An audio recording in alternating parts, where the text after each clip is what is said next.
think we started on time. I know it's 7 o'clock. All right. I'm going to take credit for starting on time. So it's close enough. That's close enough. So welcome back to another Subscriber Sundays. Here we are doing a damn thing. Oh, and hopefully, you know, some things that were done under the hood are actually working now. As always, last minute changes are always how we get a lot of this stuff done. Don't blame me. Don't blame me. I blame my upbringing. Blame America. But, you know, listen, we're here. And what we like, right? What we like data, right? We like numbers. We like those things because they get us sort of away from a feeling, right? A feeling, because I can't out-logic a feeling. So, you know, you go to data and say, well, look, math. I know a lot of people here are scared of math. Not here, right? We're a good number of educated folk here who like math, or at least know enough about math to say thumbs up to math. But what happens when data sort of confirms what is kind of already being said? And it's one of those things we're saying, yeah, listen, if she makes more than you, she's probably not going to stay with you. Probably, right? We're looking at probabilities. Study was conducted and found that if she is the breadwinner, she's 36% more likely to, well, you guys, we don't know the issues exactly. We won't go into those in this quick little monologue. We will address some of those things. We'll go over the study itself later on. So if you like data and you like bad news, right? Because the implications are there. The implications are worrisome. The same issues that a lot of women say when they are successful, they say they have trouble finding someone that's equally yoked or better. And that's just math. Again, we're back to that math thing that we may not like, we may hate, but it is what it is. It's right there in our face for us to see what we can do about it. So if the math says it's going to be more and more difficult for you to find a mate, yes. Yes. Yeah, that's it, right? That's it. It's a yes. It is. Right? And you can blame your own success. You can be that you wanted to be everything that you could be, sir, yes, sir. And now you've made it. Now life gets difficult because a lot of the men, or in the same mass or in the same way we think, aren't doing the same thing. That's what it looks like. That's what it feels like. But the data is there. The data says what it says. If you out-earn your partner, then yeah, you're gonna have trouble staying in a marriage or finding a mate. But does that mean one for one you out-earn men in general? No. We might have to visit that ugly word, settle. Right? We might have to talk about a little bit about that later. But again, Subscriber Sundays, you know the deal. Jump in the chat. If you are new here, I want to show you a little bit of what I was working under the hood. Right? last minute. It just, I thought it was cool. Right? I thought it was cool. And sometimes that's enough of a reason to do something. I thought it was cool. Right? So yeah, if you are new here, subscribe to the channel. Feel free to donate. You see the little ways you can do so down there, or super chat is always welcome. Membership so we can do exclusive videos where we don't have to worry about so much about being monetized, so we can kind of say the things we want to say. And since my mom's not a member, I may cuss a little bit over there. But that being said, again, Subscriber Sundays. If you are new here, jump in the chat. This is what we do it for, so we can have our back and forth. We know the lineup, right? We know the lineup. Damn. We know the lineup. What happens, right? We got Love and Money, crashing out, agree, disagree, and then, you know, we'll talk about the thing later, right? That'll be how we cap this thing off. So if you are curious about that study, you are curious about what the outcomes may be, may not be, or just want to talk about it, the last section is called Let's Talk About It. Well, let's talk about it. But besides that, you guys know we like to laugh, we like to joke, we like to have a little bit of fun while we do this damn thing. So for those that are routinely do show up again and again and again, week after week, or, you know, live after live, I really appreciate you guys. We missed Unlicensed because I was being kind to myself. So that's kind of what the whole thing is about, you know, mental health. But barring that, I did have a whole topic laid out that we can sit there, we can talk about, we can go back and forth on that. So besides that, we'll get on with the show. And it looks like this thing's got my thing a little out of order, but listen, that's on me to figure out. Love and Money.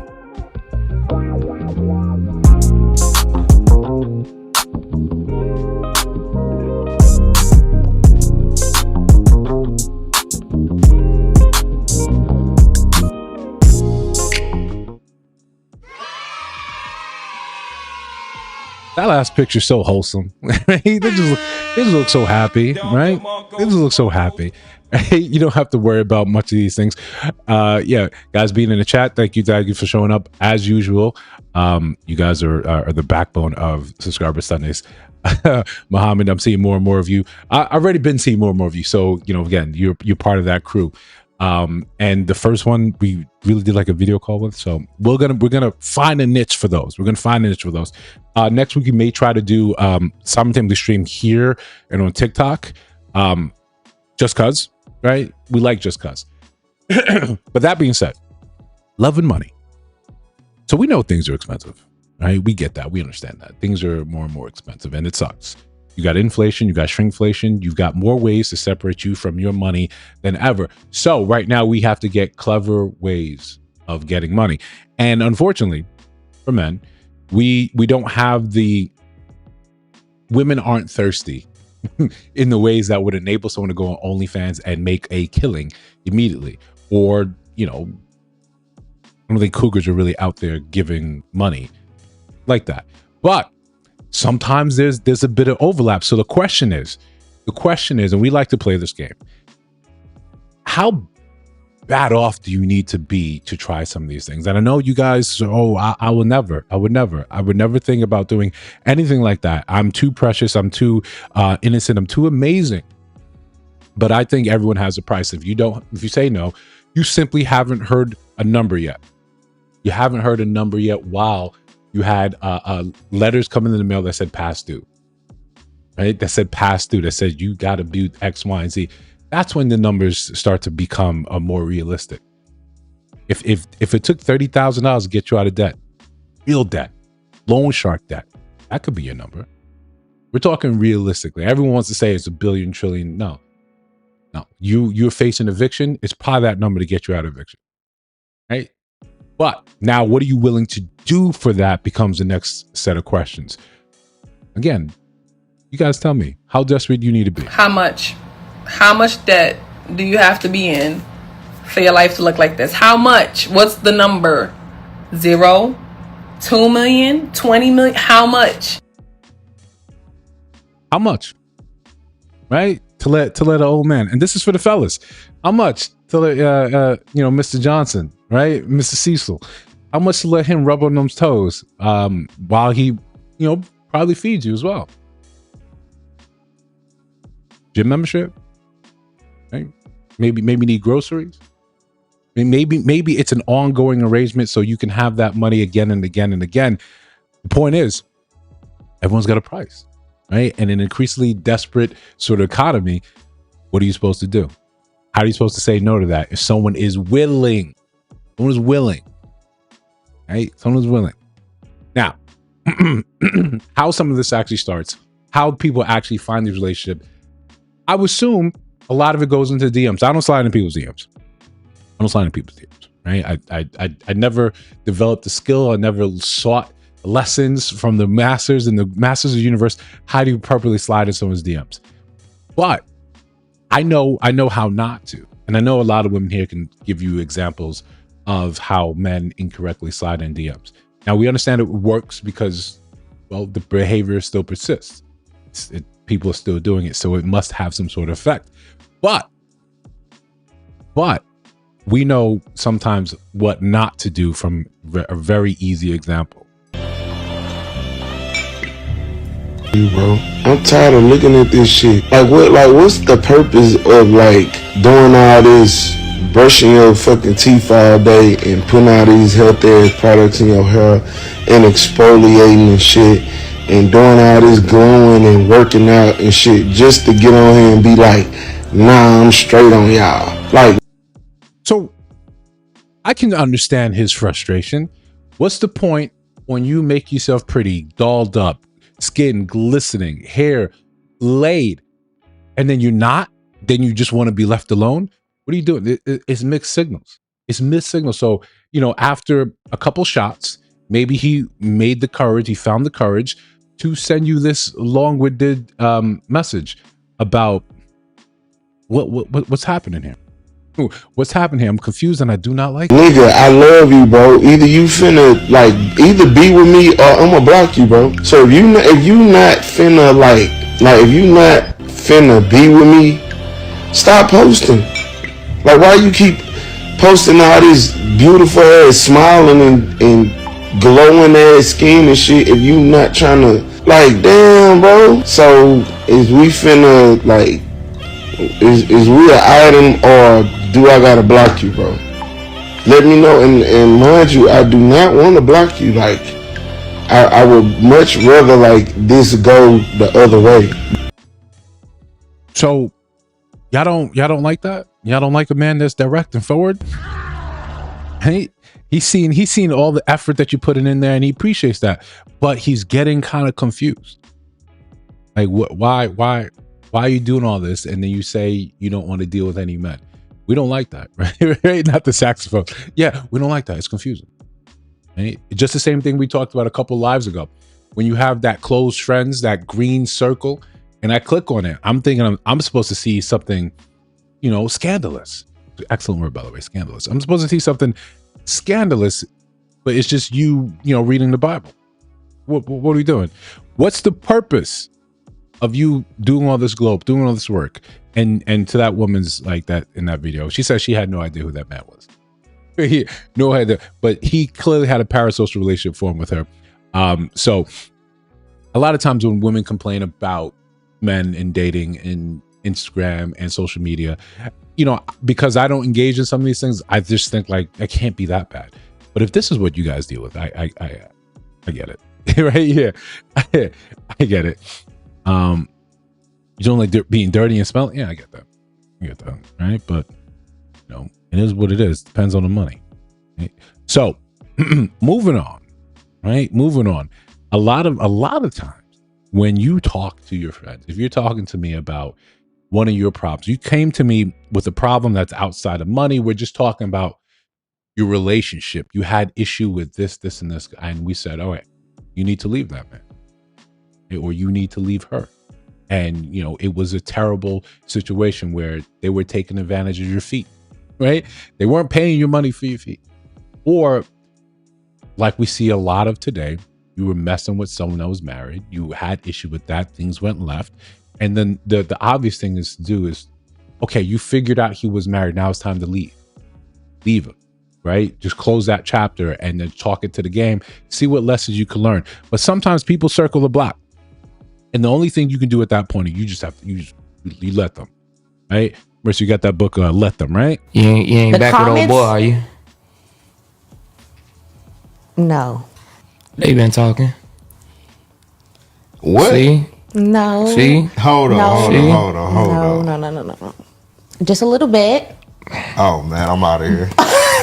I'm out of here. I went through a really bad breakup. Not really a breakup, like a situationship. We was together for 3 years. Found out he was married. Oh! Wife beat me up. Yeah. It was What would possess you to go back to this? What would possess you to go back to this? And I really appreciate the use of the black and white for the throwback, for the past. Remember, there's an old technique they use in film and TV. I should adopt that in some things. I should, yeah. Hey, this story took It was horrible. It was so bad. And it's crazy because the person that introduced us was his wife. What? So when you see stuff like this, when you come across people that engage in this behavior and just say, I'm going to stay with this, or I'm at least going to circle the block back to this thing, what are the rest of us supposed to do? What if the rest of us are supposed to think about any of this? There's no real other leeway, nothing else for us to actually get done. We just have to leave you in that sort of mess. We have to say, okay, that's what you wanted to do. Congratulations. That's where you are, right? What can we do? How can we solve any of that for you? It is what it is. Some people aren't ready to be saved. They aren't ready to do anything about their situation. They're just stuck there. You just got to leave them, right? As much as you may love, you may respect them, or you may look at them and just sort of say, like, I can't believe that's how you actually move, right? What are we supposed to do for you? We can't help that. And it just hurts when it's actually people you love.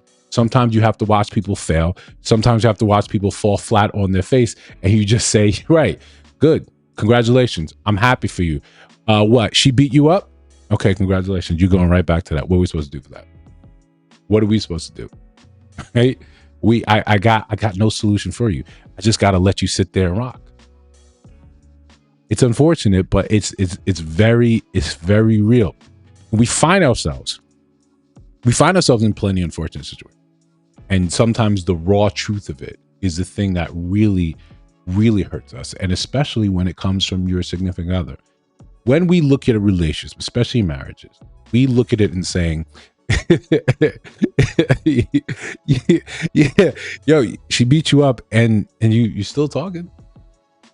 The obvious answer, the obvious question now is, how good was, the sex? Right? Or how advantageous was this whole thing that kept you right there?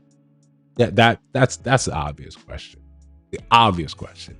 But aside, when we get with people, when we get married, we get in these relationships, we're thinking that we're in it, right? And men, this is where we're being foolish, right? This is where we're being foolish. We're in it sometimes thinking that, yeah, I sent you guys a message, right? First of all, shout out to my sis.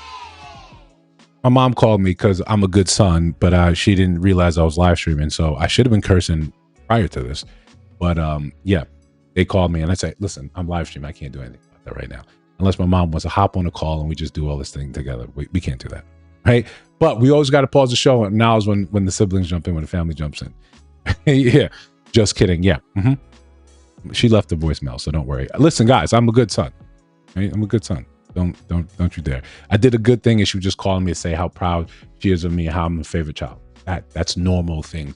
It's part of the normal conversation my mom and I have all the time. Oh, I'm so blessed that you actually showed up, in our life. But listen, so when men, right, we're focusing on you guys. Hold on, let me highlight that because this is important, right? Excellent, son. So when we get in these relationships, sometimes we're getting it, we're thinking we're in love. We're in love, and love transcends business. Love transcends everything else. That's the thought, right? We talk about people being Disneyfied when they're younger. But right now, this also happens to men. We think true love will conquer all. We see it. We're taught this when we watch like anime, right? The power of friendship. Naruto was all about that. He was talking Sasuke, had to put the pause on him to convince him, man, I love you, man. You my brother. Stop, messing around with Orochimaru. Right? We're here. We're locked in.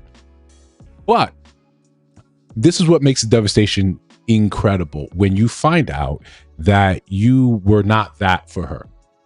And some of us, we get it. We understand it. Our lessons came early in life and we were able to take that, parlay that into better choices that we're making now. Evaluating people on the merits, not on I'm just happy to be here. We know if she's coming to you fresh out of, you've never been attractive to women, ever. You've never had that swag. You've never had that appeal. You're not anything close to James St. Patrick. Nothing close to that. All of a sudden, she's with you. All of a sudden, she likes you. You have to look at yourself. Even the CIA teaches new agents that. Someone suddenly comes up to you and is in love with you, some beautiful woman. Yeah, no, it's probably wants something from you. As in state secrets, want something from you. Some of us don't learn this. And you have to now go through your pain in order to find out the truth behind this. It says, I told my husband of 20 years that he was just my safety net. My husband is ready to divorce me over a wedding seating arrangement. When we met, I was heavily pregnant, sleeping in my car, and abandoned by my ex. Oh no.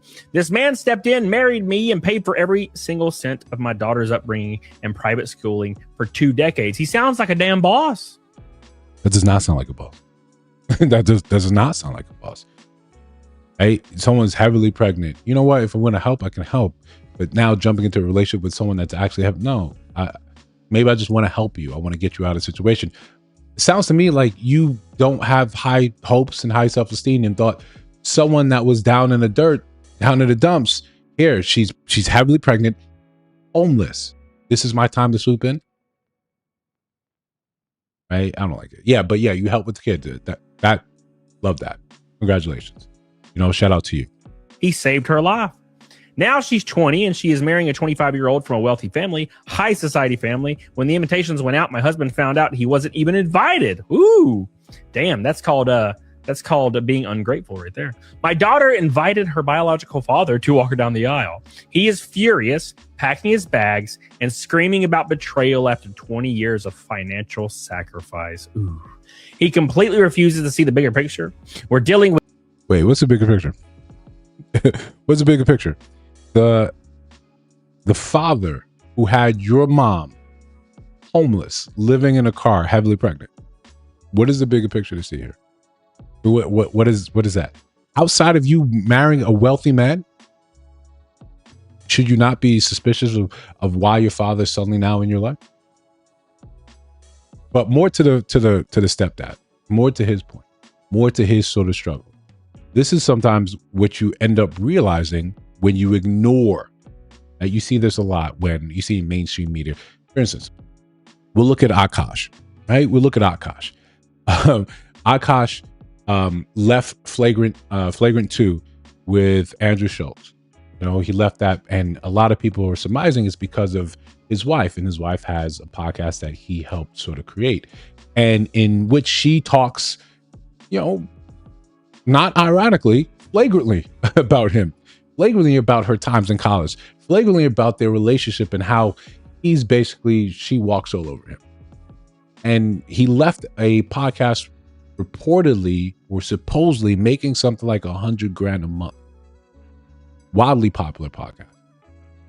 He left that because, she was like, no, she didn't like what they were saying about it, especially when they sort of challenged and called some of the stuff out. So he left. Now, a lot of us, we understand when you suddenly want to step up and be this guy, you want to be that person, you have to have a lot of these things clearly lined out. You were stepping in for a role that you came and you saved her from, and you want there to be some sort of gratitude, but you cannot, you cannot buy gratitude. Ever. One of the clearest things you end up hearing is, I never asked you to do any of that. I never asked you to do anything. When they can't even show their appreciation for you in that sense, you don't have a place of honor, a place of presence. They're in a marriage, even though you're the one that saved her from, not so happy outcomes. You did your big one. Your reward is not here. Right? Your reward is not going to be in that person because this became a thing of convenience. She needed help in that moment, living homeless, and then raising with the kid. She needed help. She needed assistance. You think to yourself, as men, we do think, why would she do that for 2 decades? If I'm not who she wanted, I'm not her type. If she's not really grateful, why would she be there to do 2 decades? Because it's convenient, because it's safe. And if you dig close, you could probably see where she's having her fun elsewhere. Or at least she's looking bigger picture. She's looking this far out in advance and saying, I need to make sure I secure the bag. You're the bag. 20 years, whatever happens now at this point, even if we separate, I'm good. My child is good. A lot of this facade could start dropping now. A lot of this where I don't really value you, and if you were more intuitive, you could have saw that from the get-go. With elite people, bringing a step parent into the equation looks messy. Having her real father there looks cohesive and respectable. Gross. I had to protect my daughter's future and her social standing. When he cornered me tonight about the disrespect, I finally told him the truth. I never asked for his charity. He chose to play the savior back then, and I just took the only survival option I had. Never asked you to do that. And never asked you to do that. And she's not wrong. She's not wrong. You open up the lane, you open up your house, and then you expected a normal person would be grateful for this. They would show me that gratitude. They would shower me with their, sometimes also with their affection. I expect to be treated as, look this monumental thing I'm doing. No, it's unfortunate, but when it comes to love, when it comes to money, that's not really how it works. He's calling me ungrateful, but I did what any mother would do for her child. Bro, I'm going to put this out there. Okay. I'm going to put this out there. I've had friends growing up that they became stepfathers for children. They married a woman that had kids, and these are in our 20s, late 20s, and they ended up getting a divorce. And these fathers, they loved these children.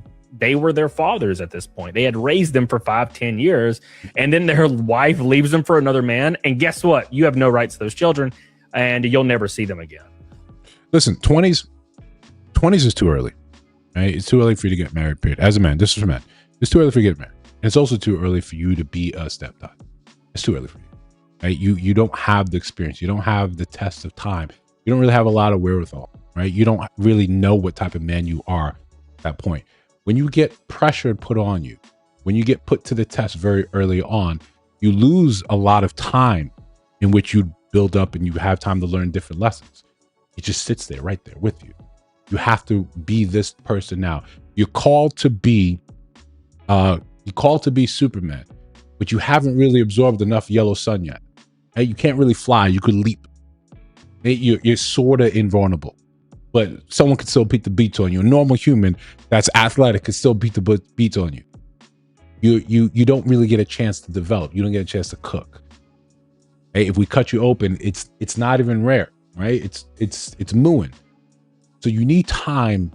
You need time under pressure, under tension, before you can step out and say, okay, I'm mature enough, I'm well established enough, and I'm centered enough in myself to be able to make these decisions and say, this is good, this is bad, this is unacceptable.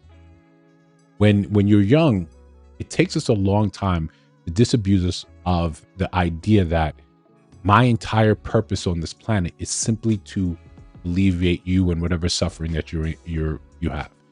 This guy did it. He came in there and said, I see you're in a bind, let me help you out. And then she's naturally going to be grateful. In a sense, you should be grateful. You had 20 years of you being ignorant that she was only here for a thing of convenience to secure a future for her child. You had 20 years of that. Now, could you have played that better? Yeah, right?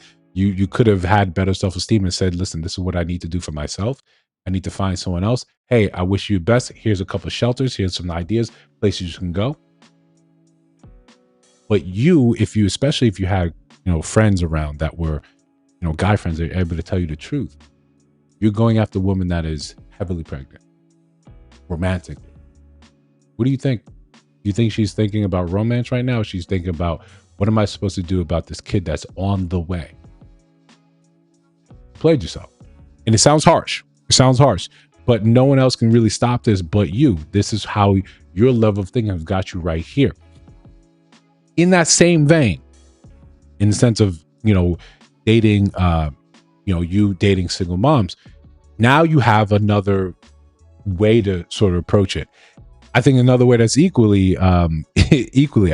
I don't mind dating women who have kids, but I don't want to see the kids. I don't want to deal with the kids. Because my thing is, I'm there for you. I'm not there for the kids.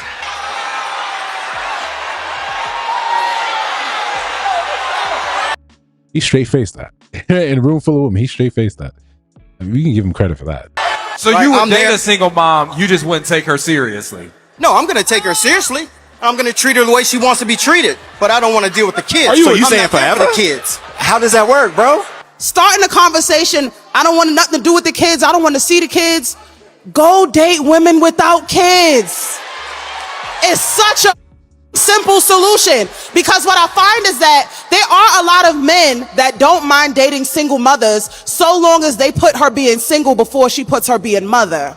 Why would I? Y'all want to date women that have children, but want them to act like women that don't have children. Y'all want to date male-centered women that are willing to put their children on the back end so that she can appease the fact that she don't want to be around her kids. So now look, typically I hate the show. But once in a while they get things right. And as much as I dislike it, I'd go up there, right? I mean, for the sake of the channel, I'd go up there. My question to you will be, why would I shrink my dating pool? Because you don't want to be around. Why would I shrink my dating pool? You got kids? Yes, I do. I got kids. Hold on. But I'm not looking for a mom. I'm not looking for a mom for my kids. I'm not looking for a mom for my kids, and I'm not looking for her to take care of my kids. My kids are my kids. The difference between a father and a mother is that this is part of our lifestyle when it's part of y'all sometimes duties. To say that I want a woman with kids that I don't have to see her kids, women live with their children. Thank you for your question. I appreciate it. That's the smoothest ending Ace Man ever, not Ace Man, Ace Man forever did. Just smooth. Just let me just end this thing, you know. But again, right? No, he's reasonable, but he's being honest. Yeah, he's out of line, but he's not wrong, right? He's being honest about, hey, this is what I want. I don't want to deal with your kids at all. I don't see them. I know they're a critical part of your life. They're the best thing that ever happened to you, but I don't want to hear about the best thing that ever happened to you. I don't care about none of that. Right? I'm not here for that. Raise them somewhere else. I'm just here to check out you. Again, we're entering this era where we're having a lot of people be probably a little bit more unreasonable, but you know, being just out there and honest about it. Yeah, no, she was absolutely spit. She was absolutely like, how are you supposed to make this happen? You don't have to date women with kids. You don't. Right? You don't. You're not doing them a favor. You're not doing a favor of saying, oh, listen, guys, I'm here. I'm going to date you guys.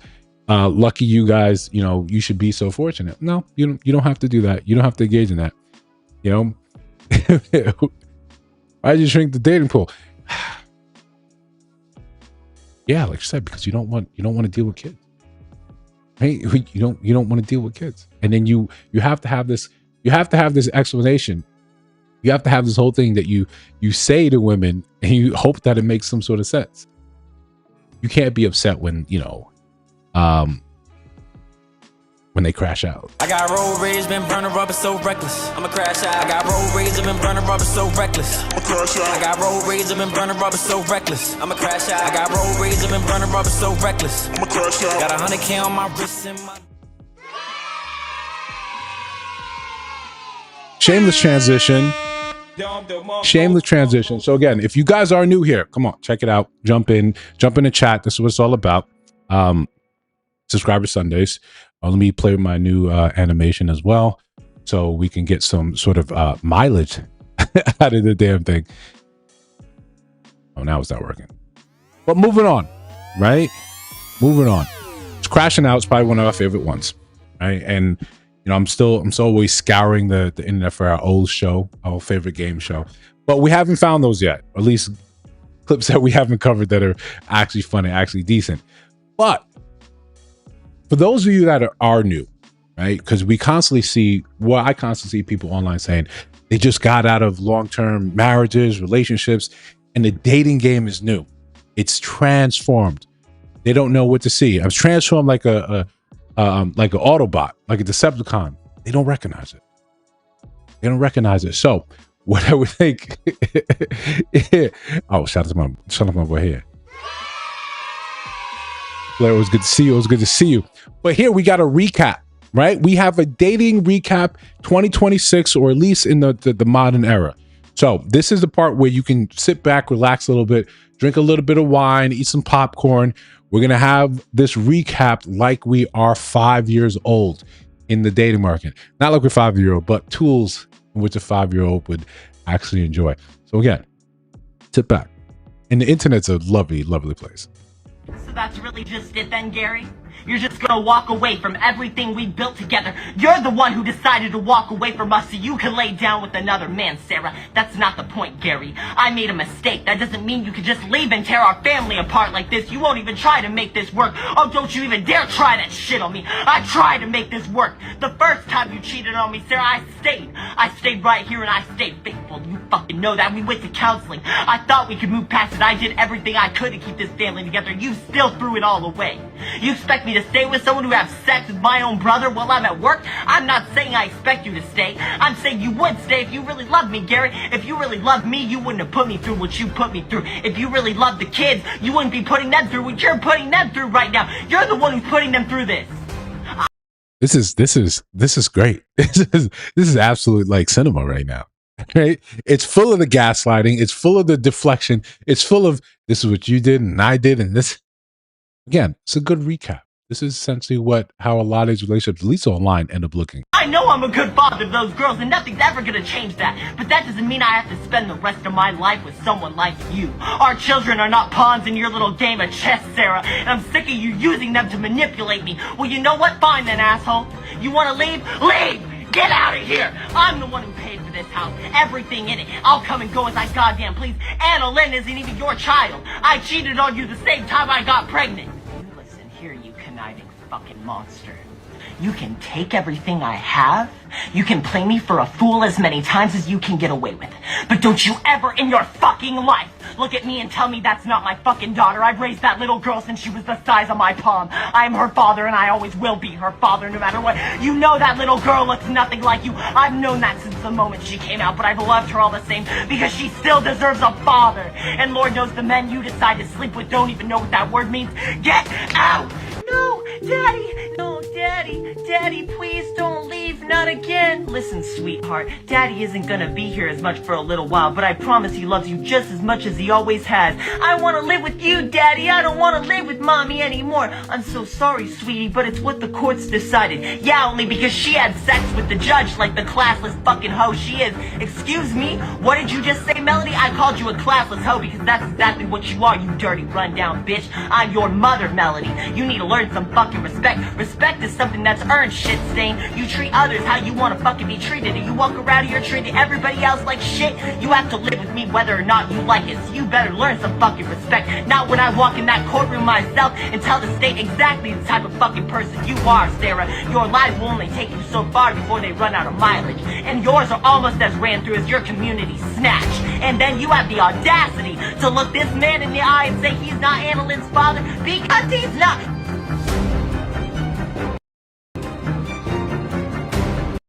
Absolute cinema, right? I've not seen anything better than that. I've not. Come on. If you guys have, listen, you're lying. you're absolutely lying. Absolutely lying. If that's not a great recap, right? Yeah. If that's not an actual great recap of what's actually happened. Yeah. Listen. We appreciate when people put effort like that into their craft, right? Music changes, black and white. We appreciate that. Black and white flashbacks. We appreciate all of that. But wasn't that genuinely like perfect? Right? Genuinely perfect. Right. She cheated. Oh no. That you get out the house. I bought everything in this house. What are you talking about? Then she slept with the judge. I mean, none of this is really uncommon, right? We couple, how many subscriber Sundays ago was that? We had the judge that was getting, banged out, right? In the court. All this is happening, right? All this is happening. Listen, this is where you got to love the internet. Internet is a wonderful, wonderful, wonderful place. But closer back to reality outside of the recap. One of the things that I was always curious of, right? When you simply hear things about how relationships are supposed to go, and then you naturally sort of absorb them and think, okay, yeah, this makes sense. One of those such things was when you would see in movies, you would see in TV series or episodes, you would see, yeah, no enforcement that post. Yeah, but love it. I just love it. And the music choice. One of the things you would see all the time when it was depicting a healthy relationship. And I always thought this was weird, right? Because maybe it's just me. And again, when we talk about those fetishes and not unlocking some of these things in your life, I'm very careful about those. But they would always show the married couple in the bathroom, one of them sitting on the toilet, taking a shit. And it would make it seem like, yeah, it's just normal. She's brushing her teeth, he's taking a shit, or vice versa. And just like, yes, this is what married couples do. This is what married life is. And in past relationships, we try to be like comfortable like that. But when I'm locking the door. Leave me alone. This is a private thing. And we had a whole conversation about that. And I said, if I see that, and I'm not saying that you're not allowed to do it, but it takes some of the mystery out of this. It takes some of the mystery out of you. I want to look at you and I want to be sexually attracted to you. That's a killer for me. Right? Just hearing you like let it rip like Beyblade. Right? Just No, that's not for me. And listen, and it helps that I come to realize I'm not the only one. What's the most unhygienic thing you've ever seen someone do that made you rethink the whole relationship? He was taking a shit with the door open, and I was standing there talking to him, and then he stood up, pulled his pants without wiping. I said, "Hey, don't you wipe?" And he said, "I'm not done yet." I just walked off to do whatever he needed to do. Nah! What? That's the worst thing I've ever heard. I washed my ex's brown sheets. They came out mint green.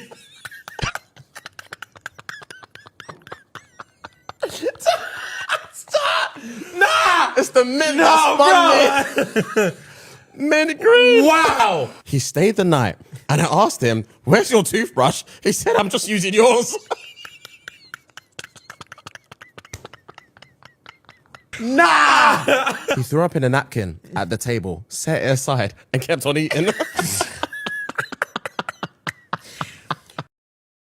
Some of us, guys, yeah, we need a little bit of assistance, right? To be fair, we need a little bit of assistance when it comes down to just regular degular etiquette, regular degular living. I just can't get behind. You know, I just had to take a shit, and then I just got up and left to do the other thing that I needed to do and keep it pushing. No.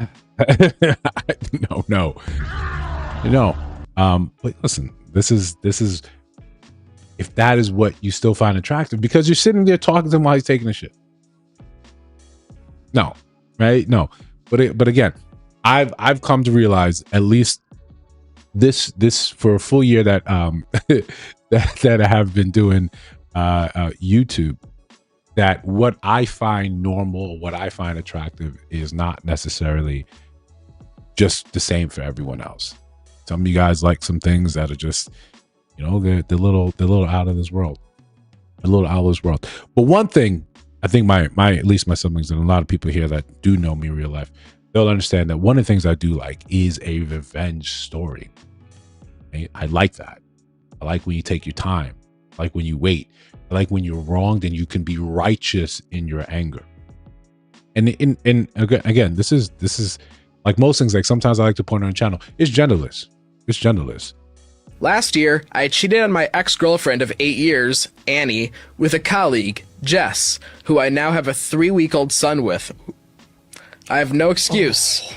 It cost me my job and the majority of my friendships, along with the love of a good woman, on me in the worst way possible, and I have no way to clear my name. I deserved it all, and I never expected any sympathy for my actions. Annie delivered my stuff to my parents' house before I even knew she knew about the cheating. She didn't even confront me. She just cut me out of her life without a word. Nice. Respect that. Respect that. Hey, nah, we don't gotta talk about it. Jess saw the messages, and it obviously caused issues between us in the beginning, but she fell pregnant quickly, so we moved past it for the sake of our family together, which we both wanted.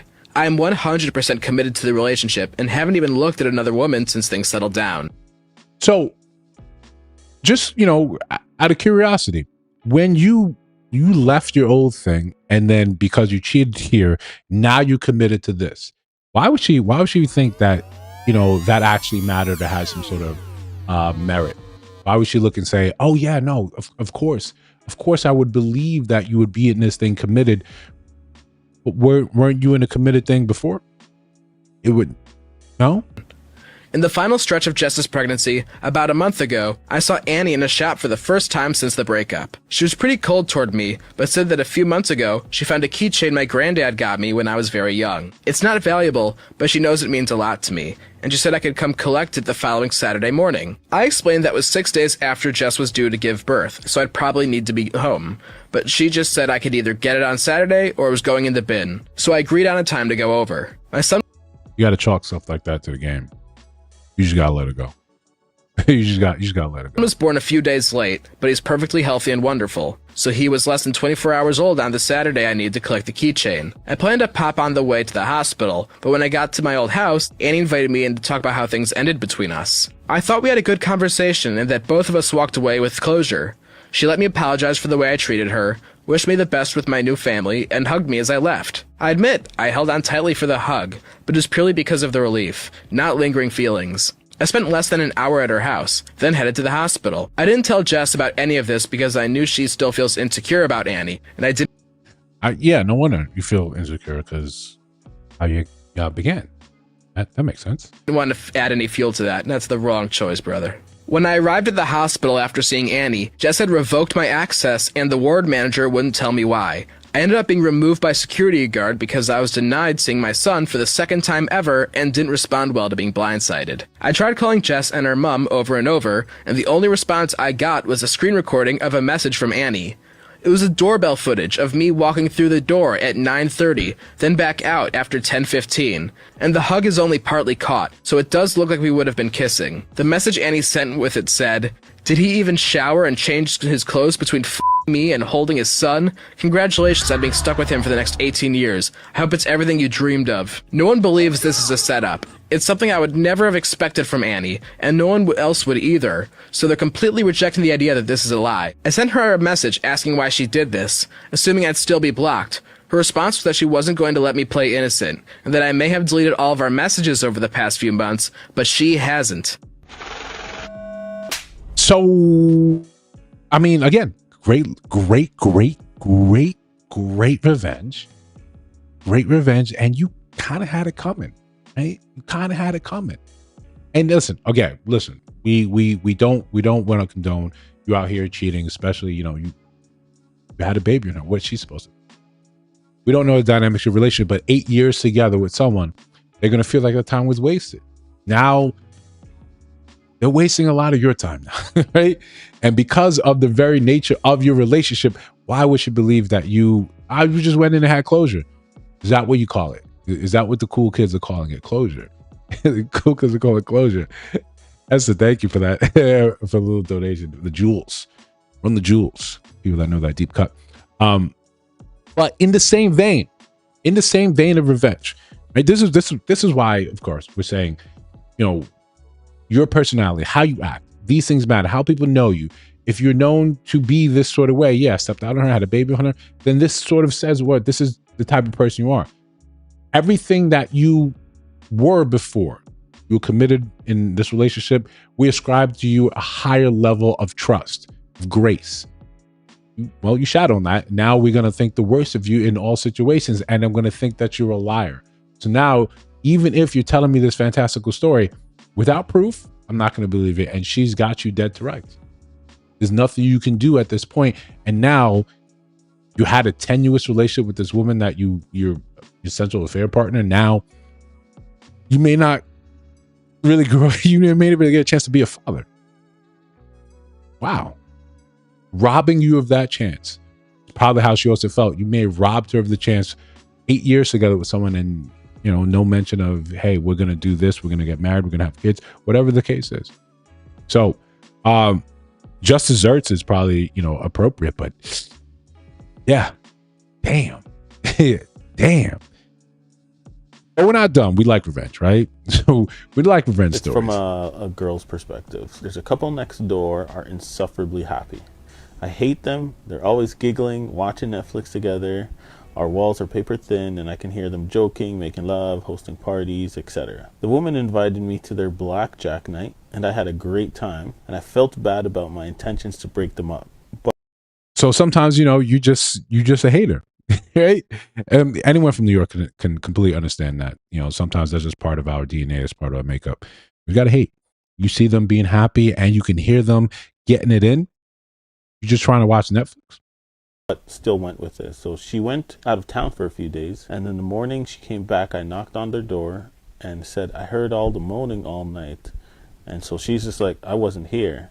So I'm just like, oh, maybe he was watching porn, but who knows? I heard two voices. Anyways, they argued that night, and so he likes to smoke in his car, and one day he forgot to close the window completely. So I filled the condom with lotion and threw it in his car.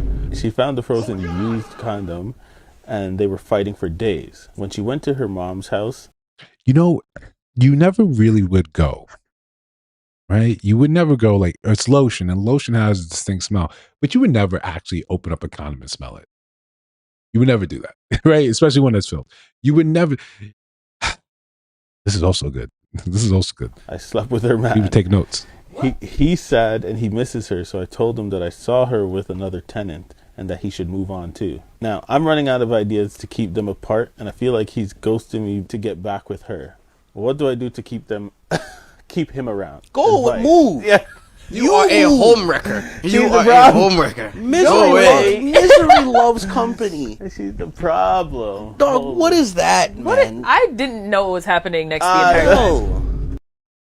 Yeah, when you just bored in life, when you just absolutely bored in your own life, and you just want to hate from the side. This is unregulated hate. This is not focused hate. Hate should be focused and directed carefully, like the first one. Not this where you just, I seem really happy. Let me break that up. Let me break that up. But again, we all appreciate strategy, right? We just leave it at that. We appreciate strategy. You listen, right? Go to hell. That's probably the strongest language I've ever seen from me, right? But don't worry about it. Don't worry about it. Naturally, shameless plug, moving on. Naturally, you can agree or you can disagree.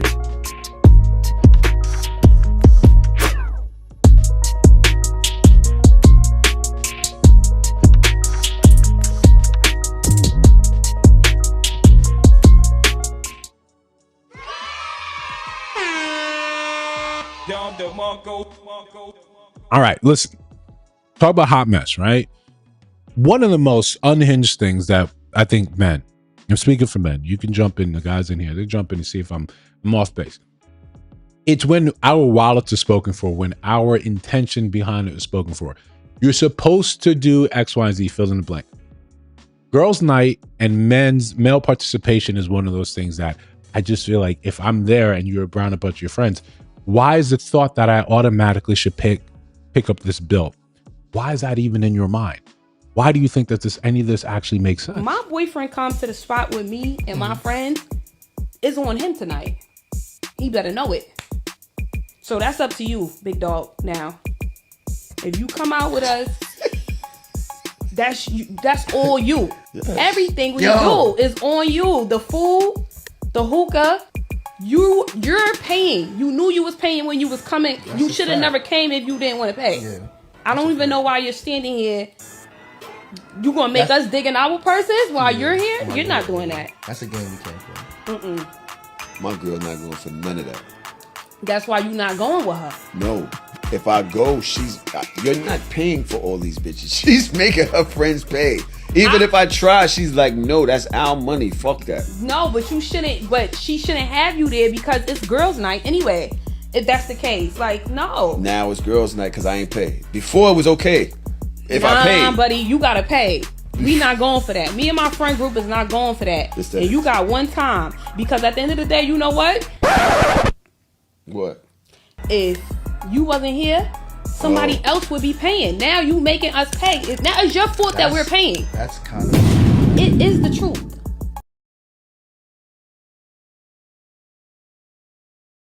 As I said earlier, from being on here for a full year and change, there's some things that I see that to me are just, they're revolting, right? The sort of behaviors and the attitude and thinking. One of those is sunglasses indoors. Never liked it, right? Never liked it.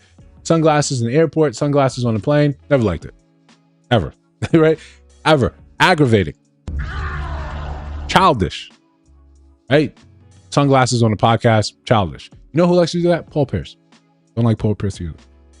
Outside of that, the idea that I'm supposed to do this because I'm out with you and your girls. You invite me out to brunch. Oh, yeah, I don't really go to brunch with you girls because I don't. No, you should come. And there's an expectation I'm supposed to pay just so you can what? So you can look better? Asinine. Or you're trying to insinuate that, listen, when the girls go out, some other person picks up the tab anyway. Some other person. Now you're getting in the way of that. So now instead of you thinking the women are supposed to pay their own way, there's always a man that's got to fit the bill. But y'all like that. Some of y'all like that. I don't know if anyone here in the chat likes that. Some of y'all really like that. Not me. Not me though. I don't, that type of behavior, that type of like thinking, that type of lifestyle, I don't like it. I don't like anything about it. I don't like anything about it. I think you should be grateful when people decide to help you out, decide they're going to pay for you and your friends. I think you should be grateful for it. The expectation that it's supposed to happen, hate it. Absolutely hate it. Right? That type of thing, to me, that's a huge red flag. I get up and I leave and I say, listen, I'll leave enough for me. Don't worry about it. Also, you let me know when you want to come over for the stuff that you had in my place. I'm going to pack it for you. But there's a subset. There's a subset of people that love this and agree with this. And this is a lifestyle. This is how they live. This is how they operate. So for them, it's when we're making these videos, when we're talking about these things, or we're trying to tease out nuance and lessons, we have to understand that there's always going to be different levels where stuff just doesn't apply. Where we lose the conversation, where it starts to look weird, and you correct me if you think I'm wrong here, it's when people try to cross these divides. Like, think about separate dating pools. You're complaining about what these niggers don't do here, but these other dating pools don't have niggers in it. They've got upstanding black people, right? They've got African Americans. They've got people of all different races, all different creeds that don't subscribe to this sort of behavior. But the thinking is that you could be in this dating pool and then talk about these people over here and take what you learn and how to swim and how to navigate in this dating pool and say it's supposed to work over here. Essentially, the internet is not divided enough. It's not stratified enough. It's not segregated, right? It's not segregated. Not in that awful way we use segregation, but you have your ideals, you have your opinion, and you put it out there. You say everyone's supposed to conform to this. That makes sense for the scammers and the people that don't know the value of a dollar, that don't care about it because they robbed someone else's grandma for their money, for their 401k. You don't care. You got a Lambo outside that he's going to wrap around a tree before the night's over because he doesn't know how to drive it. He just knows it looks good. It signals wealth. So all he's concerned about is the signaling of wealth, not the building of it, not the maintaining of it, not the generational aspects of it. That's who engages in that behavior. That's who moves and grooves like that, not the rest of us. So when I have to look at this and say, this doesn't make sense. Why do people think like this? Plenty of people think like this. Plenty of people move like this. Plenty of people think that this is a way to signal I'm better than you, or my man that I have is better than your man that is not here or that you do not have. Look at me, praise me, I'm better than you. No, absolutely not. Get your money together. Figure out how you're going to pay this damn thing. That could have easily been crashing off. That's an easy crash off for me. So was the next one in that same vein, right? Again, we're talking about the stratification, the segregation of the internet, and not black, white, right? Just in terms of ideal, in terms of thought, in terms of action and deed and expectation. Again, nothing that MLK would be upset about. We're judging by the content of the character. Some issues are just not our issues yet. We get to hear about those issues. So you tell me in this situation, specifically men, what do you do? What can I do with my wife after 36 years to get her to fuck me? And I'm just gonna keep it real. Let me cook for a second. Let me cook for a second. I haven't fucked her in 5 years. I don't want a divorce. She don't want a divorce. I pay all the bills. I take great care of her. I put her in a brand new fucking car every fucking year. You're gonna ask Bambi and my son. Don't be proud of that. Don't be proud. Put someone in a brand new car every year. Don't be proud of that. Fiscally, that makes no sense. That makes no sense. But just based on that,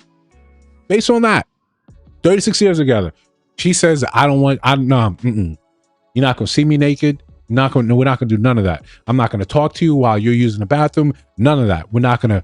What are you supposed to do? What advice do you have for a man like this? What advice do you have for a man like this? How do I get her to sit here?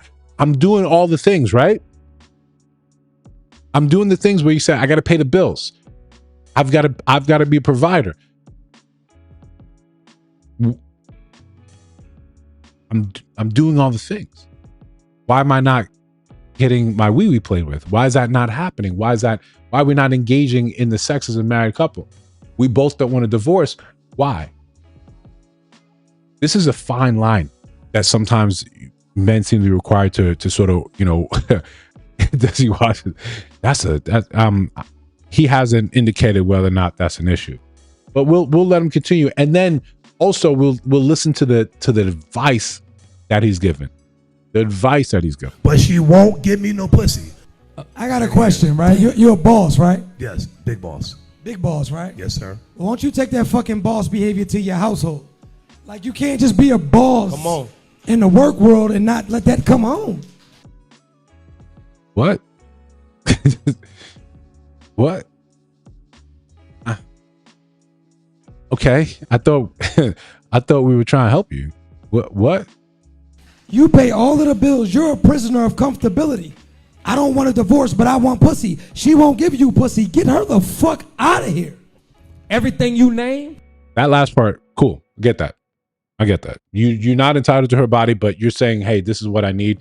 And in 5 years' time, I'm just sitting here and continue to do for you. Love is conditional, right? This marriage is conditional. As long as both of us are holding the things that we're supposed to do, we're not getting any intimacy, but I'm still out here providing like a sucker. About the $3 million a year, about the cars, about her not working. I'm gonna tell you something, brother. Man to man, I'm gonna look you in your eyes. That make a woman pussy wet. That make a woman wanna fuck you. But I need you to understand something. Her sex drive ain't high. If it ain't high in 5 years, she's either got a condition or she's fucking somebody else. That's 5 years. At some point, she wanted sex. It's been 5 years. She wanted sex at least once. She got it. She just didn't get it from you. That part I agree with him. 5 years is a long time for you to be out there in the cold. For you to be out there sitting there thinking that I'm a provider, I do all these things. It's the same thing. I recorded a video and I mentioned Yada Awakening. You guys probably know him by face. But he's the only one talking about you have to have at least $300,000 to date women today. But he provided, he did all those things. He spent millions. He spent bags on his wife. And I think he was maybe polygamous. But she divorced him. So is this a situation in which when you sit here and we simply listen to what a lot of the rhetoric is online, that as long as you do this, you pay all the bills, that's supposed to make her vagina moist, supposed to make it glisten. Yet we don't have the answer to a very real question. Did he wash his ass? Right? It doesn't really matter how much you actually made. Did he wash his ass? Right? Is this any of the things? He looks so, yeah, they said, listen, it's either there's a condition or she's getting it somewhere else. Yes, your hormonal changes. We understand that, right? But after a certain point, and I like that thing, like, listen,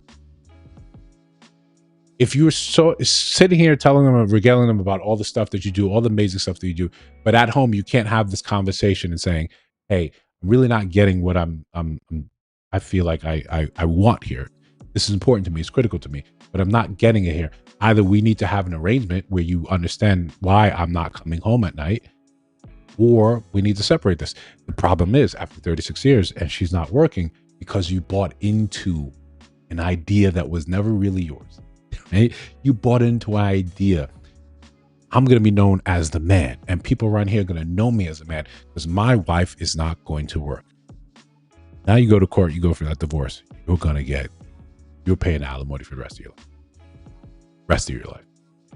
36 years, you're paying alimony for the rest of your life. A significant amount of your money is going right here. Now, is that simply the cost of freedom? The cost for you to now go out there and try again with someone else? It might be. Or you can sit here and you're doing the math and rationalizing to yourself. I adopted a mentality that was based on, it sounds good. That's it. It sounds good. It sounds good when we say, yo, you're going to be a provider, and then this is all they want. Give me a soft life. What does a soft life mean for you? What do you get for the soft life? What do you get for becoming a man that's making $2-3 million, businesses, buying cars every year? What do you get for that? This is transactional. It's conditional. Those vows mean something, but it's conditional. As long as you still behave in a way that's actually admirable to me, and I do the same thing to you, I look out for you, I take care of myself for you. We start failing on these things, but you keep upholding your part of the bargain. What are you supposed to do? What are you supposed to think? I know I would not be going to a show where Truth Hurts, where he's sitting here telling me what is and what is not. You know, yeah, buying a car every year, foolishness, absolute foolishness, height of foolishness. Again, we have this scenario where it's almost similar to the first one. You're trying to buy your way into this person's good graces. You're trying to sit here. You're trying to sit here and make it seem, because I do so much for you, you in turn should love me. I know why you think that. I know why you think that. You heard that enough times. We've heard it repeated again and again and again. A real man would do this. If a man doesn't do X, Y, and Z, then I can't be with the man. So we adopt these ideas and these positions and we think this is what it knows to be. I'm the man. I'm the guy. In reality, that doesn't really connect people. Most of the stuff you do as a man, most of the stuff you end up doing as a man falls into the background, falls into the wayside. When your woman doesn't know anything about the 1st or the 15th, it doesn't matter to her. She doesn't know when bills are due. She's just cool. She's cool. That becomes normalized. You buy a new car every year. That becomes normalized. There's no appreciation. If you see someone does not appreciate what you're doing, stop doing it. Stop doing it. And sometimes you now become over leveraged in these positions where you cannot do anything about it. You know, you can't do anything about it now. Can't find a name.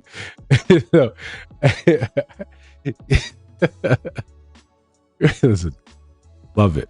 Actually, this is gonna be. We can do a whole long stream, live stream about unwashed asses and its detriment for society. So listen, we got one more agreed disagree, and then we get into the main topic. And you know, in the same vein about relationships and sometimes coming in and sniping and stealing one. It doesn't always work out the way you think, and sometimes you got enough friends in your corner saying, hey, this is a very bad. Am I the asshole for planning to confess my feelings to my married manager? He's married. They don't need to know. So, I, 27 female, feel like I'm losing my mind. My best friend just called me delusional and threatened to distance herself from me if I go through with this. For the past year, I've worked closely with David, 38 male. He is the assistant manager at the retail pharmacy where I work as a pharmacy technician.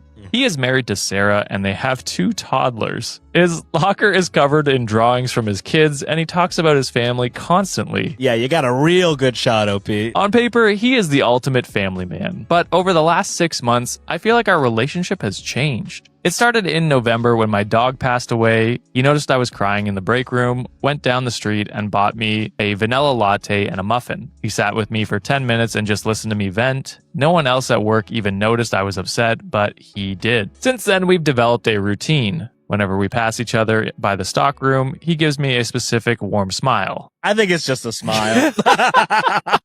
A few weeks ago, during a hectic Monday rush, I made a joke to a difficult customer that fell flat, but I looked across the pharmacy counter and David was smiling and shaking his head. It felt like an inside joke between us. No. Then there was a team dinner last month at a packed, deafening restaurant. Because it was crowded, David sat directly across from me. At one point, the room got incredibly loud. David leaned in all the way across the table to hear what I was saying. When I was talking, he looked directly at my lips, smiled, and nodded along. Yeah, but you know, outside of that, right? If you remove that, looking at the lips, maybe it's loud, you can't hear, so you want to listen. It's a little weird one. A few of our coworkers at the end of the table actually stopped talking and just stared at us because it looked so intense. It felt like the rest of the room completely melted away. The biggest thing happened last Friday. We were staying late to finish checking in an inventory shipment. The store was closed. He walked over to check my progress, and as he leaned over my shoulder to look at the terminal, his sleeve brushed against my arm. Oh my God, Mary. You may You may want to get help. He didn't pull away immediately. He stayed there for 3 seconds. Before he clocked out, he looked at me and said, "Don't stay too late, Shelby. We need you around here." I felt a physical spark. I say that shit to everybody when I leave. I'm convinced that he's trapped in a passionless marriage and is That's good. Those Hallmark movies will mess you all the way up. And yes, this whole thing has the tellings of a Hallmark movie. kindness is his subconscious way of crying out for a connection. He always remembers exactly how I take my coffee. Men don't pay that much attention to a woman unless they are deeply attracted to her. My plan is to ask him to grab... See, that's the problem. That's the problem. You don't really know, man. You don't really understand, man. And this is a societal issue. This is also her issue, but this is a societal issue. You don't really understand, man. So you make these ideas to say a man wouldn't do this. What do you think we do on the regular? Sit around, drink beers, watch sports, unga bunga, hit each other over the head like cavemen. What do you think we do? We're capable of the same things you are, to different degrees. How do you take a call? Oh yeah, she takes two sugars and cream. We're like a flight attendant. Like, I can remember that. Hey, the captain likes this. That's it. There's no real interest there. Just like, yeah, that's how he takes coffee. It's not complicated, right? You store it away and say, okay, cool. But when you love struck, you love struck. Drinks after our shift this Thursday and gently lay my cards on the table. I want to tell him that I know he feels the connection too, and that I'm willing to wait for him. My best friend snapped at me saying, "Shelby, he's a nice guy. He bought you coffee once. You're being delusional and you're about to ruin your job based on a sleeve brushing against your arm." So am I misreading this, or am I the asshole if I say how I feel? Yes to both. I think your boss is just a normal, nice coworker. I do feel sad that you're... You know, this is just sort of indicative when you don't really have people that are nice to you, right? Okay, if that's not the beginning of the Hallmark, that's not the beginning of the Hallmark right there. That's it, exactly. Sometimes, yeah, you're not used to people being nice to you, so everything you see about them, everything they do, you interpret in the highest light. They're so great, they're so grand, and especially, listen, that just could be how he is. She never even mentioned, like, yo, how does he do this with other coworkers? The example she's given is so far between and so disparate. Yo, you're making these things stretch to make them matter. But listen, this is what happens, right? This is what happens when you are hard up. Men, listen, and we want to be fair. Men do the same things all the time. You compliment us because we go years between compliments. It just suddenly means more. It matters more. It's more intense. It's more special. You smile at us. We think there's got to be something. People don't usually smile at us.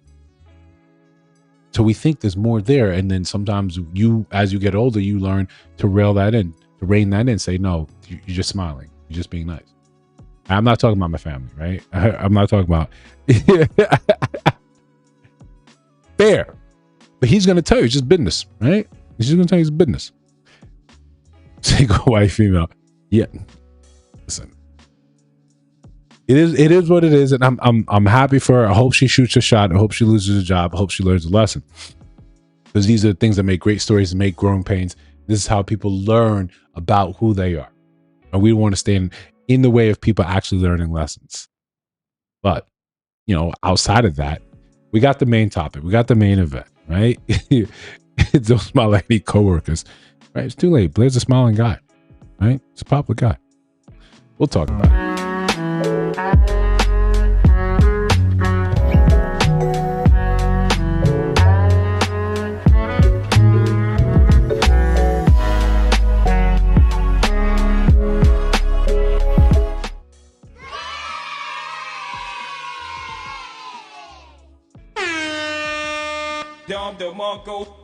All right, we listen, we made it, right? So again, if you guys are new here, you guys are somewhere out there lurking, you know, jump in, subscribe to the channel. For those of you that end up being on, you know, the replay gang, shout out to you guys. Just check it out. We'll have a good time. Hopefully see more people in here next Sunday, or for any of the live streams tomorrow. We got Money Mondays. We'll be doing there's a lot to talk about in terms of layoffs, in terms of AI, in terms of, we'll talk about that. That's Monday, tomorrow. For now, main event, the main topic, what we're actually here to discuss. Right? It's unfortunate It's unfortunate, but the data is sort of in, right? We'll go over a little bit of this article, right? And I've got to pull up a post, just a psychology website. And the headline is very simple, right? Why do relationships fail when women earn more? Study challenges traditional explanations. So just to go over the large, swaths of the study, the research team analyzed harmonized panel data from 544,911 different sex couples across 29 high-income countries between 2004 and 2020. The study included 437,102 married couples and 107,000 cohabitating couples drawn from several large international household surveys. So this is a huge sample size. Right? Most of the times when we hear people talking about their experiences online, it's wholly anecdotal. They know a friend of a friend of a friend of a cousin that this happened, and therefore all these people, all this gender is now bad. This is the state of marriage. This is the state of play because this happened to someone that I knew that was a chef for this person over here. And then we run with that. We use that. In the scientific field, you doing that is highly responsible.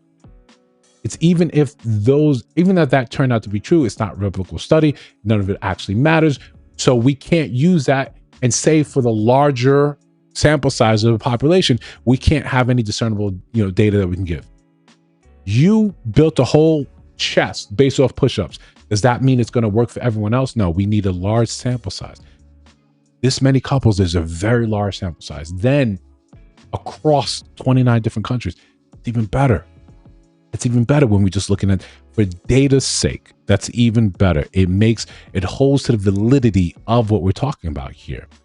So, using statistical models, they examined whether women earning more than their partner's predicted separation while testing several competing explanations, including gender norms, economic independence, labor market conditions, work-family conflict. This is when social science sometimes becomes a little bit weak. Because you can't look and tease out and say, this is a measurable thing. Higgs boson is a measurable thing. The electron, the proton, measurable things. Quantum entanglement, sort of measurable, right? Sort of measurable. We know one thing, maybe not the other. I could probably know the speed, but maybe not the direction, right? But one of the two is measurable at a time. Social science becomes a little weird. Okay, we see that this is causal. We see in instances where the woman is a breadwinner and these couples actually divorce. Okay, now what are the reasons behind it? The gender norms, she's making enough money on her own, she doesn't need him. Is it the actual, from country to country, the actual labor conditions? Is it some sort of conflict between, in the house? It's hard to find that nuance. So we take steps back and we simply say, okay, we can just look at the probability of what happening. She makes money, she's probably going to leave. Or this thing's going to break down. Not that she leaves, but statistically she will leave. We got from 75% filed, but then when you actually make enough money, you make higher money, you have a graduate degree, then it rises something to 90% of divorces filed. Not saying that 90% of women are going to do that. This is a common misconception. That's not how this works. So the research confirmed that couples in which the women earn more than their partners were 36% more likely to separate. However, many explanations that have dominated previous research received very little support. And again, remember, take that with a grain of salt. Right? Countries with more traditional gender attitudes did not show a stronger association, suggesting that cultural beliefs about male breadwinners do not fully explain why these relationships end more often. Likewise, women's greater financial independence, which we hear a lot of times. This is why women are leaving men. This is why women are not getting married. Likewise, women's greater financial independence, men's relative economic advantage, and differences in opportunities to find similar partners fail to account for the part. So the idea, the notion that I can't find a man that's on my level isn't really the case here. Because again, we're talking about, you already decided that regardless of his income, he was already on your level. You married him. Someone in the West would say, oh, you settle for him. You make way more than him. You deserve more. We'll get to that in a second. Instead, the strongest evidence pointed towards work-family conflict. The association between a woman's higher earnings and relationship disillusion was noticeably stronger among couples raising children. Female breadwinner couples with children were 49% more likely to separate than male breadwinner couples, whereas childless female breadwinner couples were 23% more likely to separate than male breadwinner counterpart. So in essence, if she makes more money and you have kids, you got a higher chance of this falling apart. It's kind of in line with what we think already. It's kind of in line with what is being sort of purported and put out there in social media. For men, we'll look at this in both ways. We'll look at this and say, the study's conclusion was only that income disparity was not correlated with any other factor that in predicting divorce. Yeah. We're looking at it. And so, and this again, this is my issue sometimes with social science. We have an outcome in my head. And then the data can be interpreted to reinforce a lot of that. Rather than I'm not looking, I'm not paying attention to what some of this other stuff is saying. You could also make the argument in the case where we're saying that married couples with children and the female was the breadwinner had a higher rate of disillusion, 49% more likely to separate. Part of that, we can look and say, well, there's stress involved in that, where one, you may come back home after being a breadwinner and then also being the primary caregiver, also doing more of the domestic labor. Or sometimes what we can equally say, what we equally surmise is he is the actual caregiver. You're the breadwinner, he's a caregiver. He spends more time with the children. There could be resentment for that because as much as we like to think, we like to point out women, when this is a conversation I had recently. When you are the breadwinner as a woman and you think, okay, just let him raise the kids, let him be the stay-at-home dad, or let him be the primary parent. You don't think there's any sort of animosity that comes in there when you start to miss the milestones? You don't think that there becomes this issue where you say, I was kind of robbed of being a mother and that's supposed to be something that is due to me? We like to hypothesize, we like to philosophize, we like to pretend as if that there's some gender roles that just kind of make sense. They're more in line with our tendencies and our beliefs and how we naturally move.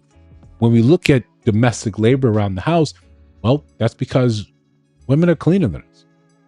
We look at something and say, it's not leaking, nothing's bleeding. It could probably keep for a little bit longer.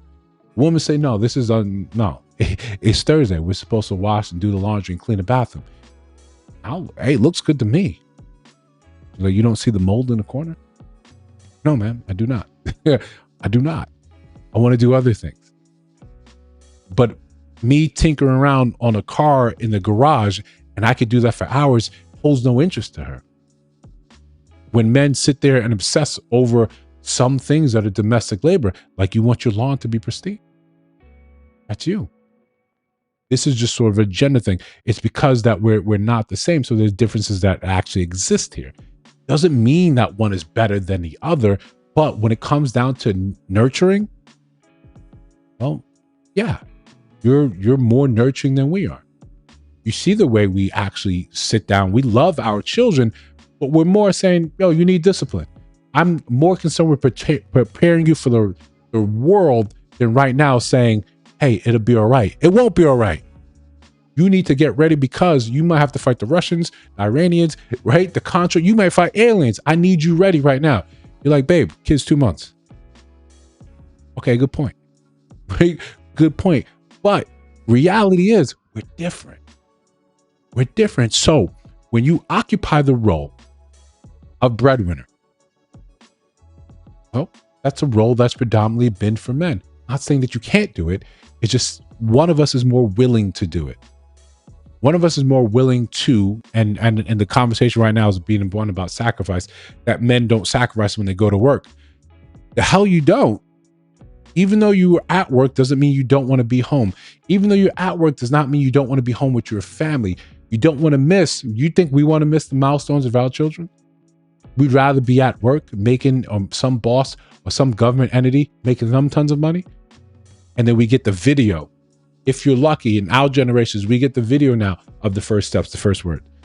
Before, you came back home and the kids walked. My sister's still in the chat. I remember when Michael took his first steps. None of the parents were home. Hey, we were in Jersey. Michael took his first steps. None of the parents were home. They both were doctors. This takes you out of the home and out of the things that end up, and you know by the end of your life, when you look at your memories, when you look it back and people are saying, I wish I did more of not work. The family. They wish you spent more time amongst those people that mattered. But when men go to work, yes, that's a sacrifice, but it's one they're equipped to sit there and sort of worry about. What was that saying? That stress is made for shoulders, not for hips. Men are fine saying, I got to work 18 hours today. Okay, I got to get up at 4 a.m, crack it down. Okay. Versus you don't want her doing that. Not saying she can't do it, but the toll is different. The toll affects us differently. So when you occupy some of these spaces, right? When you occupy some of these spaces, this is what ends up happening. That's not here there. But so now you're out here, you're in the space, you're doing the work, right? You're in the space for men, and you're now the breadwinner. You have to now also simultaneously let go the idea that you get to enjoy the finer, tender moments. It's a sacrifice you're now making. It's a difficult one. Now, with this data, with understanding this and saying that women are still going to do what women are going to do, shout out to you guys, right? If you're not happy, you're not happy. Shout out to you guys. This is, and I've said this very early in the channel, one of the best things that men can do is take this play from Women's Playbook. You're not happy, fix it. Go about fixing it. If that means you got to dissolve the relationship, they're still saying, I'm willing to dissolve the relationship and I'm still willing to pay you alimony. I'm the breadwinner. She's not looking at it and saying, I don't want to pay alimony. I don't do this. He may even be the one that's more responsible for the child rearing, so he may have primary custody. Now, I still don't want to do this. Right? You still don't want to do this. Men, you take that into account. So, what does it mean for successful women? Understanding this data, understanding that there's a higher probability of you saying, hey, I don't want to do this. If you're the breadwinner. So now we're in that same area in which we began. You have to look for a man that is up to snuff. But the data out there says, hey, it shouldn't be that terrible because men still make more than you. Right? There are more male millionaires, single male millionaires than females. There's more men that making 6 figures than women. And if you want to get into the debate about the gap, all that, cool.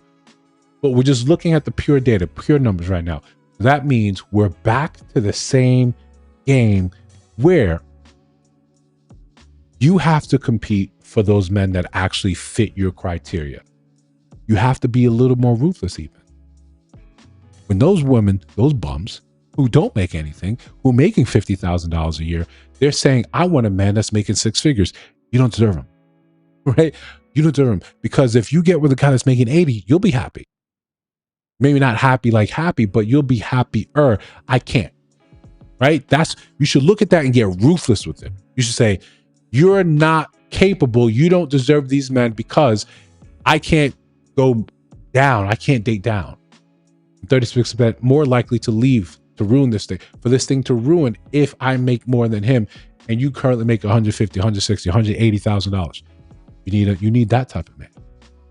So why does she making $40,000 get your $190,000 man?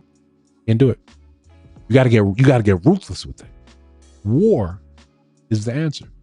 That's how you have to look at it. You have to say, okay, if this is the scope, this is the game, this is what it looks like. We just have to get more serious about what it is. Or to allude to what we said earlier, you got to talk about that subtle word. You have to go back and talk about that subtle word. If income is going to be one of the most prevalent factors. Can you get a man that makes that money, also looks the way you want him to look, also has the relationship with his family, also has the same political outlook as you?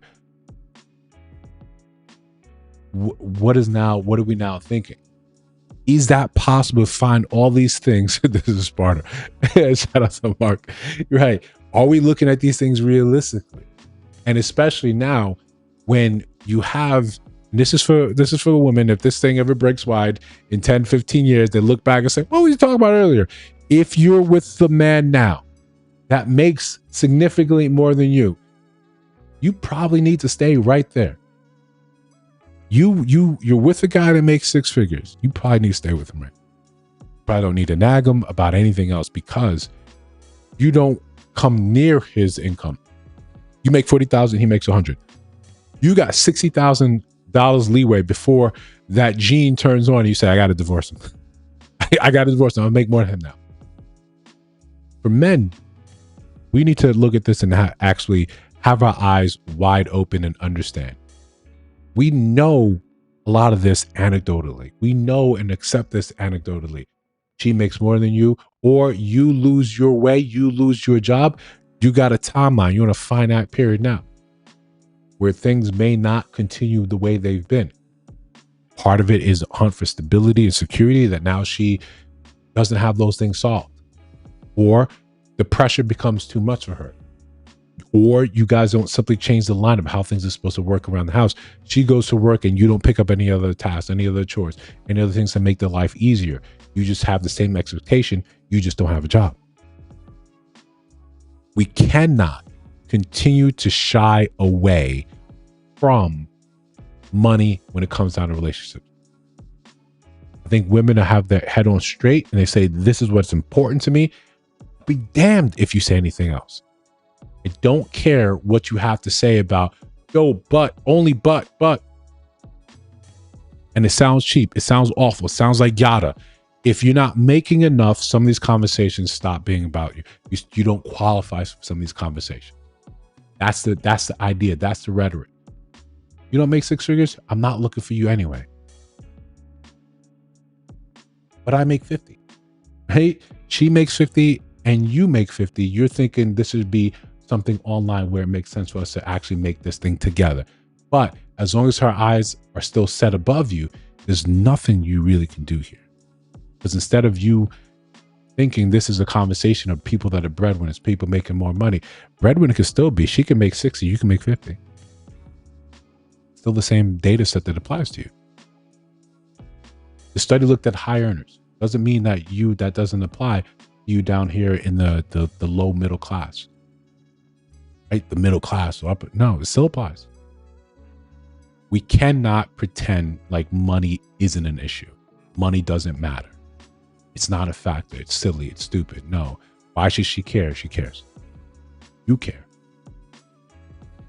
It gives more credence why we say this, and we talk in ever increasing concentric circles. When we as men say it's going to take us time to become noteworthy, it's going to take us time to build something. This is why when we're 20, we don't really have anything to offer you. We're just young. We're energetic. We're youthful, right? We've got a young back and penis. That's all we got. It takes us a while for us to hit our actual, lane in terms of making money. Some of your highest earning potential is somewhere in your mid 40s and 50s. That's when you hit your lane. This is when you'll never make more money than you ever did around that time. Some of it is obviously because you move into the retirement phase and now your invested money makes money on its own. But part of that is just understanding it's going to take time for these men to become the type of men that you want to settle down with. Juxtaposing that with your own clock and trying to find what actually makes sense. So we look at this data and we start to realize that on one hand, you have what you feel, what the internet is telling you to feel about things like age gap dating. It's telling you this is bad. Don't do this. On the other hand, it's saying if you out earn him, you're probably not going to stay with him. you're more than likely going to out earn a man that's your age up until you're 30, up until you're 25, 20. That's when he overtakes you. But you're looking at men that are of your age, that in your cohort. But the data says that won't work. What are you supposed to do? How are you supposed to realize or take some of that in? And usually we like to look at this and limit a lot of these things to just saying, this is just internet talk. It's just what people are feeling. But then we have data that tells us, no, this is a growing thing. This is a revealing. This is the Wizard of Oz. We pull back the curtain and we see who's at the controls. We see the reality. Can't get away with saying that she's just supposed to love me. For men, that's not enough. You're just supposed to be grateful for me being here. That's unfortunately, that's not enough. So the old adage we used to tell men, just like my father told me, I want a woman. I'm 16 years old. I want some of these girls in high school. I want to touch my weebie. Focus on your schoolwork. Focus on your schoolwork. Nothing I want to hear. Nothing that makes any sense. Focus on schoolwork. Girls will come. It's going to take you time to make something of yourself. Make something that's worthy, that you're not going to fall victim to what these stats say, what we all knew anecdotally. Money matters, especially in an increasingly, disparate and desperate economy. What do you do? That's my thoughts. That's my thoughts about it. Okay. Yeah, it's true. We're supposed to be accountable for our choices. Yeah, we are. Yeah. You give the girl leading with money. Yeah, you should not be surprised when she leaves with money. You should not be surprised. Just like we saw earlier, when a woman talking about, hey, you come out with the girls' night, you got to pay. This is the type of woman you're dealing with. This is the type of woman that you like. What are we supposed to do about it? The rest of us were looking and say, couldn't be me. Yes, cool. I agree. That's not what I want. So I don't deal with women with that sort of attitude, that sort of bearing, that sort of presence. But you do. She's talking about money. You're dealing with money. Right? Daphne Joy, academics. Keep spending that. I might decide whether or not I want to be with you. What are you supposed to do? You bought into that idea. You're stuck in it. The rest of us just have to look on and say, this is your burden to carry. You lead with money, then you want quality at the end of it. Leading with money doesn't buy you quality. Leading with money does not buy you loyalty. It's just pain shopping. Hey, I got money. As long as you go in there, like we said before, you go in there, fair exchange is no robbery. You go in there saying, listen, I got money. We're going to have some fun for about 3-4 days, and then I'm going to cut you loose. Yeah, I'm just going to cut you loose. I got a party on a yacht. I want you to come out. I got money. I probably won't remember your name throughout the event.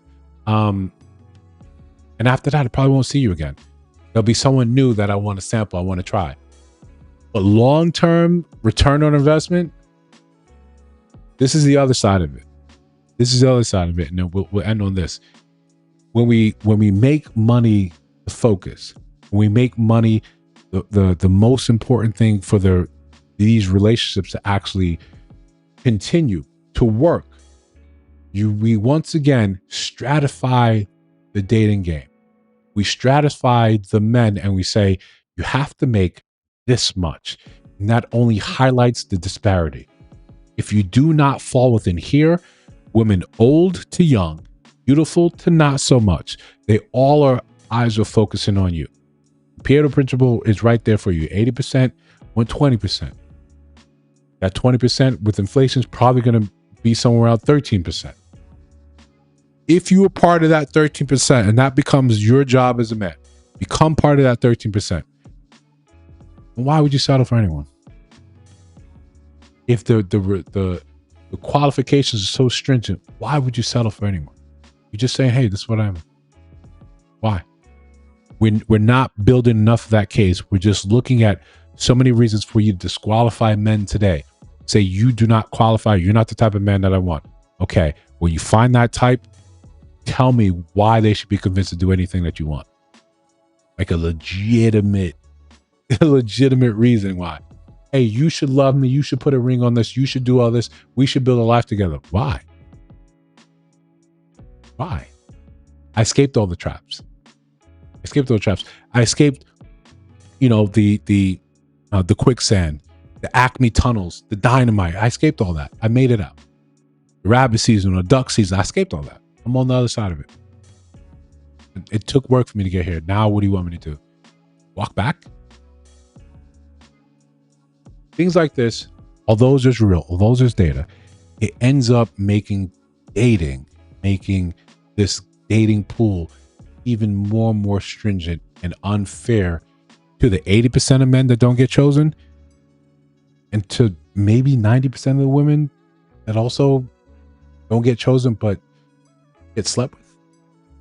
It's sort of dastardly. And I think the solution has always been the same thing. You got to separate and elevate. You got to create your own spaces, your own communities where you people have the same sort of idea of value, what it means to you. How over here, this is what matters to us. Right? That is too big in Tupac. Bro, I'm going to steal that. You see it on the shirt. I don't really say anything about it. Right? I don't see anything about it. Welcome women with money and making more. And then I don't need them for money yet, but attention, yeah. This is right. Yeah. That's difficult. Yeah. You complain he doesn't make the same. Right. It's a damn if you do, damn if you don't. You can pretend like it doesn't matter, but then it subsequently matters. I don't need you for your money. I just need you for your love and attention. Hey, I need to be on your couch. I need to borrow your car. Not till later, you're a bum. You haven't done anything with your life. You haven't moved on. You're just who you've always been. Right? So we're lying. Right? You don't want to be with someone, and women say this all the time. I don't want to be someone to struggle. Okay. Get it. Right? You don't want to be with someone and you're struggling. You still don't have, when we understand struggle, right? This is where the conversation becomes awry. You don't want to struggle. Struggle means your needs are not met, not your wants. There's a very big difference. You want to go to Maldives. You want to go to Bali. You want to go to Cyprus. You don't need to do any of that. Right? That man that you're with, he doesn't need to make 6 figures to help your needs. We confuse the conversation because social media shows you this is what it's supposed to look like. I'm supposed to have these things because she did. You don't know that she's lying. You don't know that what she allowed, what she had to do to get that thing. But the way she took the photos, the way she made the reels, it made it look like I got here my own volition. I got a bunch of friends that are flight attendants. They do it all the time. You look at their page and you're like, oh my God, what a life. What a life. You know, Cuomo, wow. You're in Rome, wow. This is beautiful. We're in Tel Aviv, wow, this is amazing. No, just where your flights go. But you don't know that because you're on the outside looking in and you just see their life. You go, oh wow, no. The truth is very different. So you want a guy that makes that much? Okay. You need to make sure your needs are met, not your wants. In fact, you'll take your wants above your needs. How many of you went to see, and not you guys, went to see Chris Brown and Usher? Rent wasn't paid. How many people, what was that story with that woman that she wanted to escape her abusive ex, and they raised $50,000 in a GoFundMe, and then she had to come out and say that she blew it and she took that man back because she didn't want to be a single mom. Money's important. Your relation with money is important. We can't pretend otherwise. And for men, that means, yes, get your money up, but 2, make sure whomever you end up being with, sharing it with, around you, they have been vetted. They are actually worth any of that effort. Otherwise, just keep it moving, right? Just absolutely keep it moving. There are so many women out there that are actually worth it. My critique of all of them is that, a lot of you are silent. A lot of you are not boisterous. You're not loud. You're not twerking on couches. You're not screaming at the high heavens. And shout out to you guys. But a lot of conversations that you guys might want to have get drowned out. Your voice gets drowned out by a lot of ratchet behavior, a lot of ratchet thought. So it's hard to find you when everything else says don't do this or do this in this way, separate you from your wallet, separate you from any type of thing that you may value yourself. To get to the point where a lot of guys simply say it's not worth it. I'm going to stop trying to look. I'm simply going to sit my butt down and wait for GTA 6 to come out or Wolverine. You guys have not seen that Wolverine trailer. That looks phenomenal. Insomniac, you did your big one with that. Check that out. A woman out there worth it? Probably, yeah. I'm sure both married already. You always go for it. But again, that's Subscriber Sunday. Hope we had an enlightening Sunday where we made sense of some things. Again, we're going to try, if you are new here, subscribe. Feel free if you want to donate to the channel. See the things right down there, or super chats. All those are always welcome. You know, those are things that just make me feel like, wow, you know, we're making a difference. People actually like the content. Membership is also open for the channel. We're always going to be making small improvements, right? Just like my laser subscribe. We're always trying to make small improvements to where we can prove over time that becomes sort of what we want to be known for. We always want to leave it a little better, a little better, a little better, a little better. So when we go back, when we look back in 3, 4, 5, 6 years, we're like, yo, remember when we were struggling with this? Remember this? Remember this? We put in the effort now. So over time, we just have something great to build upon. Yeah. Those that show up all the time, thank you. This would not be possible without you guys in the chat. This is actually some good back and forth. Again, sometimes talking to the camera, it gets lonely. You just talking to yourself and you hope it's resonating with people. So when you get the feedback that it is, that's kind of cool. That's kind of important. That kind of matters. Again, I'll see some of you guys tomorrow for Money Mondays. And then, you know, there's always the videos you guys can check out. I see you guys see you next time.